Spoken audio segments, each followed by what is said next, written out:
الحين قاعد اعلمكم الرقيه، لا تروحون للرقاه، لا احد منكم اشوفه يدور راقي ولا تروحون راقي، تعلموا الرقيه وهذا هي بكاس الماء حقكم، واذا بغيتوا زيت زيتون جيبوه.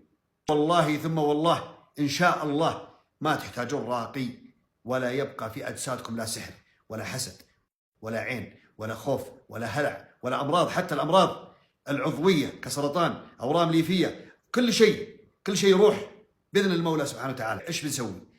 هذا الكاس، كاس المويه، نجيبه.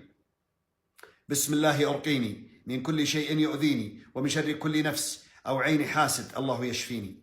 أعوذ بكلمات الله التامات من شر ما خلق وذرأ وبرأ. اللهم صل وسلم على رسول الله. الحمد لله رب العالمين والصلاة والسلام على رسول الله. تمام. بعدين لا إله إلا الله وحده لا شريك له حتى آخرها، كلمة التوحيد. سورة الفاتحة، الفلق والناس والإخلاص، والآية 23 في سورة الفرقان. وقدمنا إلى ما عملوا من عمل فجعلناه هباء منثورا. تمام. بعدين فأصبح هشيما تذروه الرياح وكان الله على كل شيء مقتدرا. بعدين آية الكرسي. بعدين الآية اللي بعد آية الكرسي، الآية الكرسي بعدين في آية بعدها، الآية اللي بعد آية الكرسي.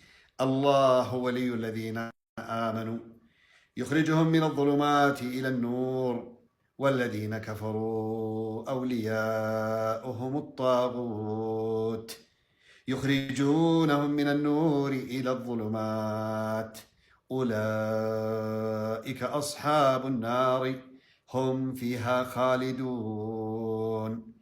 طريقة النفخة. بسم الله الرحمن الرحيم، بسم الله الرحمن الرحيم، بسم الله الرحمن الرحيم. بعدين نبدأ نشرب المويه بالطريقة هذه. شوف، نفس شرب الشاي، نفس شرب الشاي. طبعا هذه يدي اليمين، هذه يدي اليمين.